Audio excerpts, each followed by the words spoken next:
दूध हा शेतकऱ्याच्या शेतातील गोठ्यामध्ये सापडणारा पदार्थ आहे आणि या दुधाचा आपण आपल्या फवारणीमध्ये उपयोग करू शकतो का?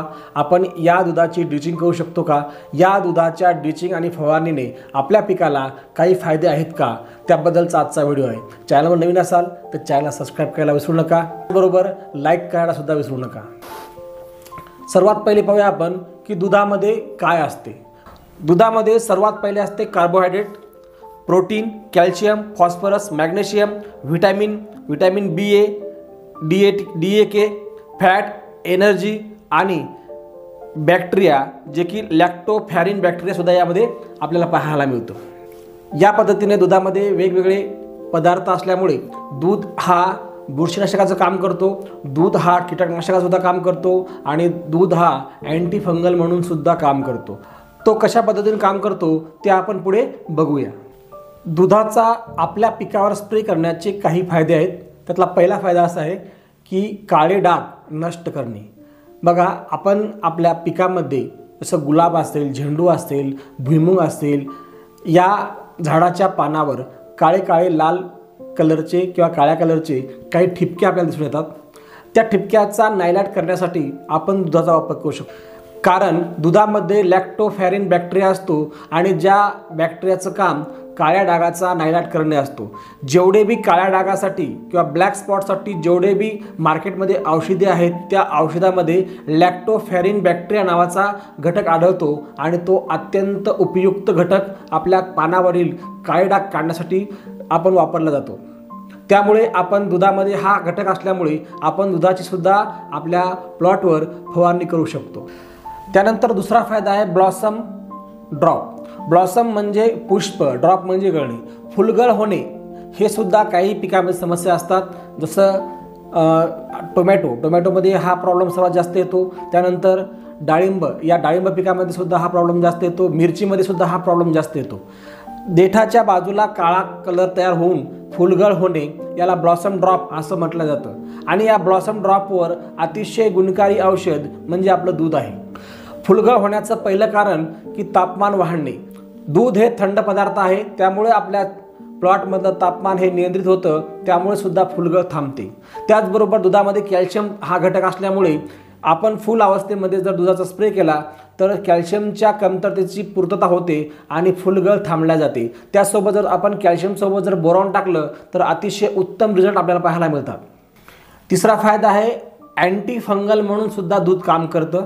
बघा, दूध जेव्हा आपण स्प्रेमध्ये फवारणी करतो तेव्हा त्या पानावर पानाचा pH इनबॅलन्स केला जातो आणि पानाचा pH इनबॅलन्स झाल्यामुळे पानावर वाढणारी बुरशी हे नष्ट होते। त्यामुळे पावडरी मिल्डो सारखे जे आपल्याला टरबूज, खरबूज, त्यानंतर वेगवेगळ्या वेलवर्गीय पिकावर पावडरी मिल्डो येतो, तो येऊ नये म्हणून सुद्धा आपण प्रिव्हेंटिव्ह म्हणून दुधाचा स्प्रे केला तरी सुद्धा चालते। म्हणून प्रिव्हेंटिव्ह म्हणून 8 ते 10व्या दिवशी, दर 10व्या दिवशी जर तुम्ही दुधाचा स्प्रे घेतला तर तुमच्या टरबूज, खरबूज या पिकावर पावडरी मिल्डो हा जो रोग आहे तो येत नाही। 4 नंबरचा फायदा आहे आपल्या पिकामध्ये काळोखी येते।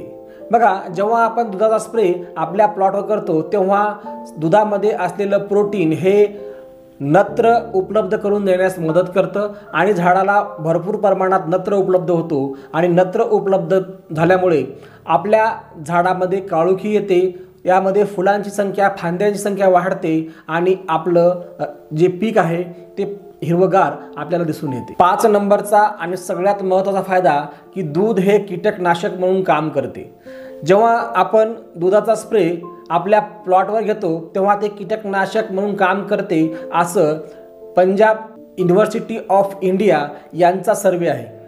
यांचं म्हणणं असं आहे की जर आपण दुधाचा स्प्रे घेतला तर थ्रिप्स, मावा, लाल कोळी या कीटकाचा सुद्धा बंदोबस्त केला जाऊ शकतो। त्यामुळे प्रिव्हेंटिव्ह म्हणून आपण जर दुधाचा स्प्रे घेणं खूप गरजेचं आहे। 6वा फायदा आहे की दुधामुळे जमिनीचा pH डाऊन होतो, म्हणजे कमी होतो। बघा, दूध हे ॲसिडिक असल्यामुळे जेव्हा आपण दुधाचे ॲप्लिकेशन जमिनीमध्ये देतो तेव्हा जमिनीचा pH जर वाढलेला असेल तर तो कमी होतो, कारण दुधामध्ये ॲसिड असल्यामुळे ॲसिडिक जमीन तयार होते, त्यामुळे जमिनीचा pH हा डाऊन होतो, कमी होतो। ज्या जमिनीचा pH जास्त आहे अशा जमिनीमध्ये आपण एकरी 5 लिटरचं प्रमाण घेऊन ड्रिपद्वारे आपण त्याला सोडून त्या जमिनीचा pH कमी करता येत असतो। सातवा फायदा आहे बॅक्टेरियाची वाढ. जेव्हा आपण दुधाची ड्रिचिंग करतो तेव्हा जमिनीमध्ये असलेला बॅक्टेरियासुद्धा वाढतो, त्यामुळे जमिनीची सुपीकता वाढते आणि जेव्हा जमिनीतला बॅक्टेरिया वाढतो तेव्हा जास्तीत जास्त अन्नद्रव्य हे मुळाला पोचवलं जातं. यानंतर सातवा फायदा असा आहे की फळाची चकाकी साईज वाढण्यास सुद्धा मदत होते, कारण आपण दुधाचा स्प्रे घेतल्यानंतर प्रोटीनचं प्रमाण वाढतं. त्याचबरोबर दुधाची ड्रिचिंग केली तर जीवाणू ॲक्टिव्ह होतात, कॅल्शियमचं प्रमाण जास्त आपल्या हाडाला मिळतं, त्यामुळे फळांवर चकाकी शायनिंग येत असते. काही लोकांचे प्रश्न येऊ शकतात की दूध हे कोणत्या जनावराचं वापरायचं. तुमच्याकडे जे जनावर उपलब्ध असेल त्या जनावराचं दूध काढा आणि तुम्ही स्प्रे आणि ड्रिचिंग करू शकता. स्प्रेमध्ये याचं प्रमाण आहे 50 ते 100 ml प्रति 15 लिटर ते 20 लिटरचा पंप.